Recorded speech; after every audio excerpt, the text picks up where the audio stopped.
Hi, I'm Chiranjeb Mondal. I will talk about my ongoing work with Sanjay Rajopadhye related to accelerating BPMax for RNA-RNA interactions using polyhedral compilation tools.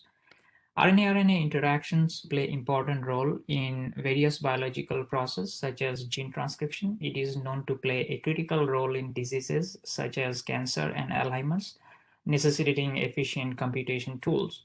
We choose one of the simpler RRI, BPMax, for optimization on CPU. BPMax has very high complexity, order of n cube m cube in time, and order of n square m square in space, making it both essential and a challenge to parallelize. However, our long-term goal is to build efficient libraries for similar RRI algorithms.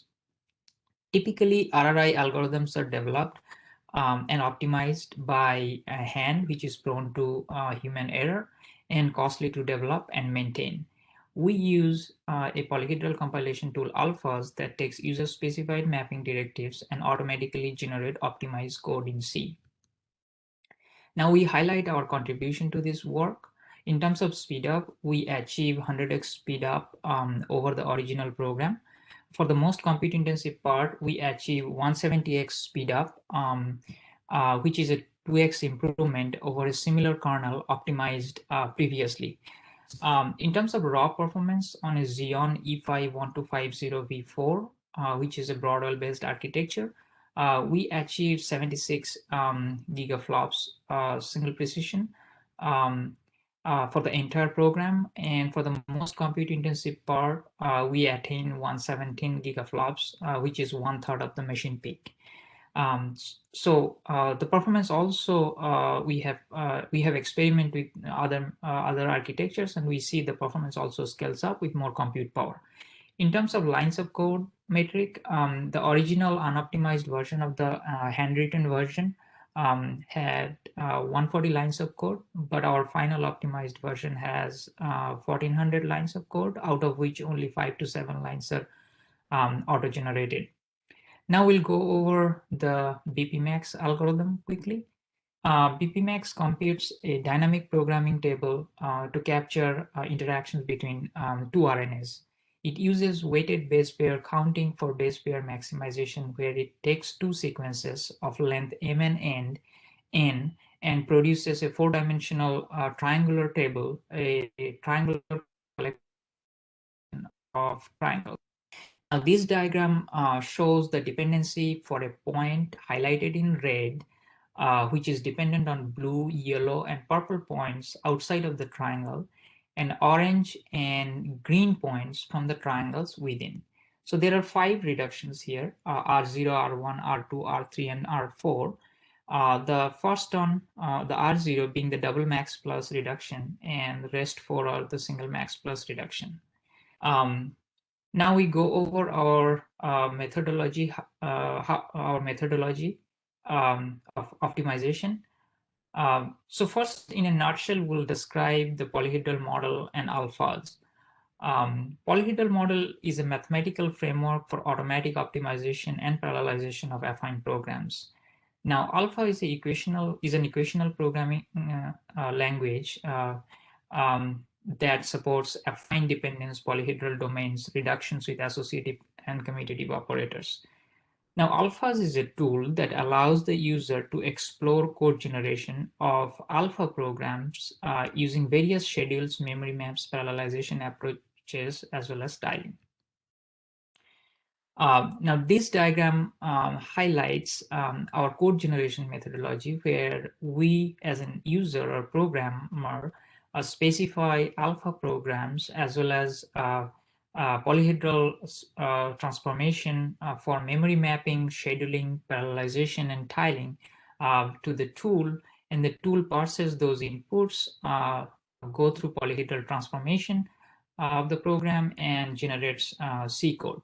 So the typical polyhedral code generator doesn't take any user specifications as such. It only takes input programs as C and automatically figures out all the polyhedral transformation, but that is not always optimal.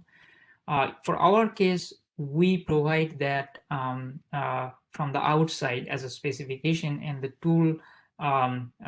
tool just uses those specification to produce the code. So it allows a larger exploration space. Now this is where we quickly show how the alpha transformation works. So we start with a matrix multiplication that is represented in alpha as an alphabet highlighted in algorithm 1, and then we have the compilation script or code generation script that reads the alphabet program, and then it uses space-time map to schedule to use different schedule, and use the set parallel transformation to mark a different uh, loop as parallel, and finally invokes the code generator to produce the code listed here in below. Next, we go over our optimization approach at a very high level. So we start with the double max plus base schedule. For the double max plus base schedule, we basically fill up the triangles diagonally. And again, for each inner triangle is also filled diagonally. The problem that we are trying to highlight here is to compute the green points, all the outside triangles toward the left and bottom are active in the memory simultaneously. It does allow maximum parallelization, but there are a lot of data movements between different levels of caches.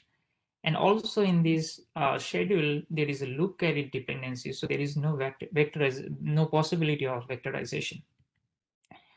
Now, if we closely look at the double max plus computation, we can see this is a very close to matrix multiplication like operation. The only difference is for matrix multiplication, we have a cubic amount of computation that we need to do, whereas we do only a fraction of that here.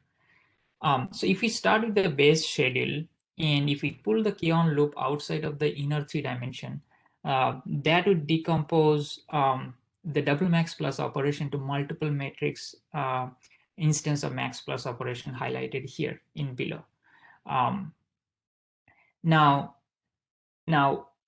So this is a better schedule than the base schedule. However, this is not the perfect.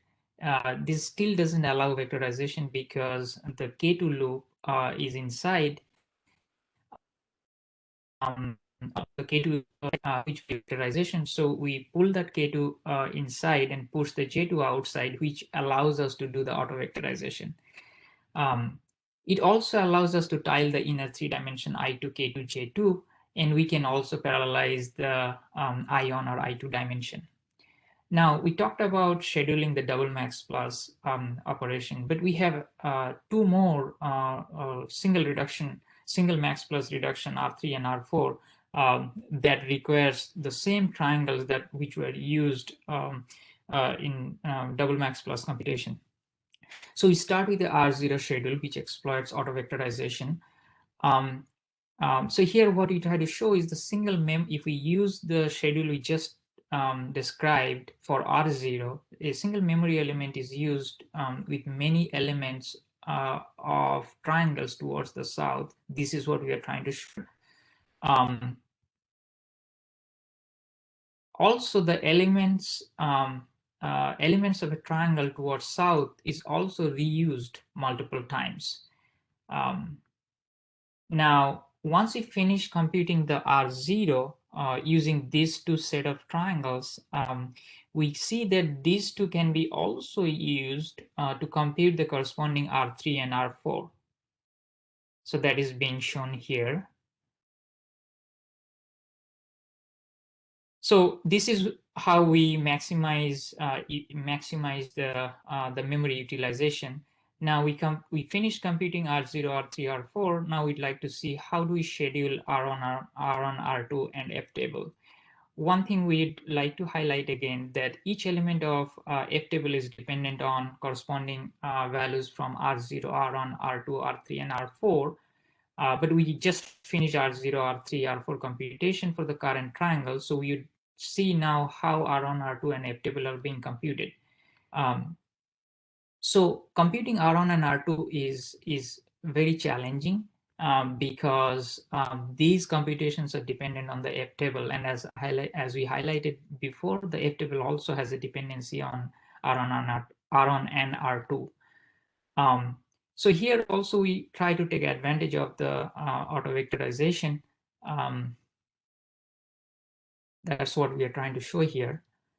Now, the objective for all these different schedules is to find such optimized schedules which increase resource utilization without changing the program semantics. Now, we talked about the scheduling objective, getting into the parallelization approach. So the parallelization approach is also very important, where the objective is to maximize the processor resource utilization without moving too much data between different cache levels. So we have tried three different types of parallelization approach, where in the first one, where multiple F table elements are computed simultaneously, we call this coarse grain. But this has a poor memory reuse, a lot of cache misses for double max plus computation. The next one is where multiple cores or threads compute one inner triangle. We call this a fine grain. But only R0, R3, and R4 computations can take advantage of this. And the other reductions, R1, R2, cannot take advantage of this. So this has a low processor utilization.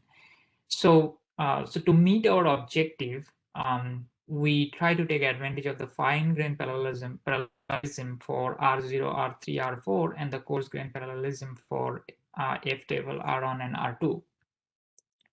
Now, memory overhead of alphas generated code is m square n square. However, we only need 1/4 of that memory. But this is not too much problematic because operating system memory management is already ensure that unused data are not moved around different memory hierarchy. But reduction variables also take up memory space by default, which we just saw in the animation, and that is wasteful. So each inner triangle requires 5 two-dimensional array for each reduction variables to be active in memory for each thread. But if we look at closely, R0, R3, and R4 are always computed before final F table update is done. So those can share the memory with F table. Now, single row of an inner triangle is required for R1 and R2 with the table update. So again, we reduce the memory usage. So this is what we try to show it in the picture, where there are various memory transformations, memory map transformations that we do to reduce the memory usage.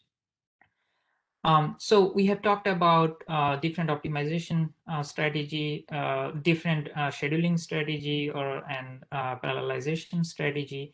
Now we would quickly like to go over our results.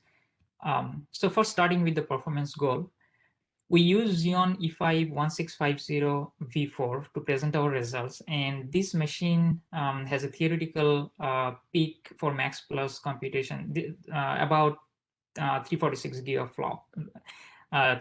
gigaflops.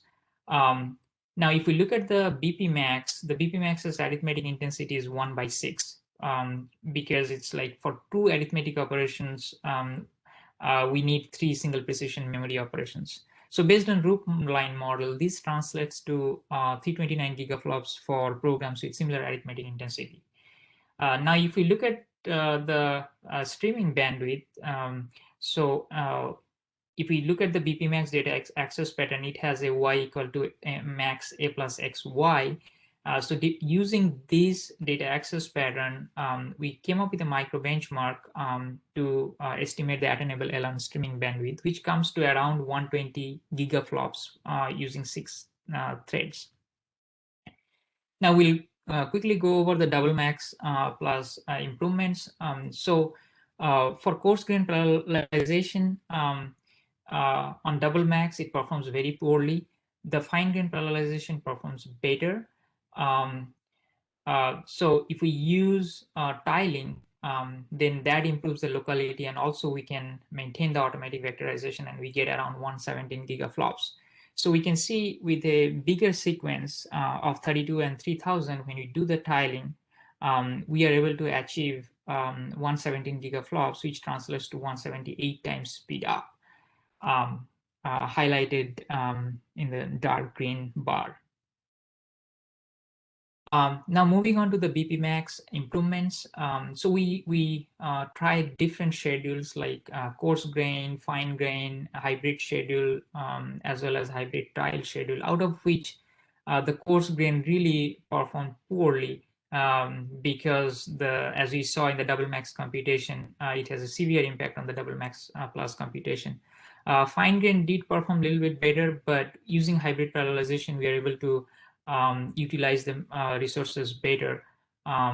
So that performed better than the coarse and fine grain. However, the tile version of the hybrid schedule highlighted in the dark blue performed the best.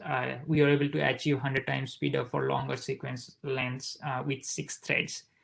The improvement for the tile version mainly comes from the optimization of R0, R3, and R4. The tile version of the program reaches around 76 gigaflops for moderate size sequences. Now, this is still 60% lower than the best double max plus version of the same sequence. So the main reason the drop comes, it is due to R1 and R2, because R3 and R4 computations are almost free since those get computed along with the R0. Now, we also experimented with hyperthreading effect, where we saw 3 to 5% improvement with hyperthreading over 6 threads. Also, we saw the effect of different tiling parameters. We saw the cubic tiles perform really poorly, and we get the best results when the J2 is not tiled due to the streaming effect. So to conclude our presentation, we are able to demonstrate we are able to demonstrate the optimization process of a complete RRI program using polyhedral transformations and achieve significant performance improvements. So tiling improves the performance of the most dominant part of the computation. However, inner reductions are still inefficient, which limit the overall performance improvement, as we saw in the result section. But these computations are difficult to tile, and we are looking into options to how to optimize or how to come up with a better optimization technique for these computations. Now, double max plus operation remains bandwidth bound even after tiling transformation, which indicates that an additional level of tiling at register level is required to make the program compute bound and improve the performance further.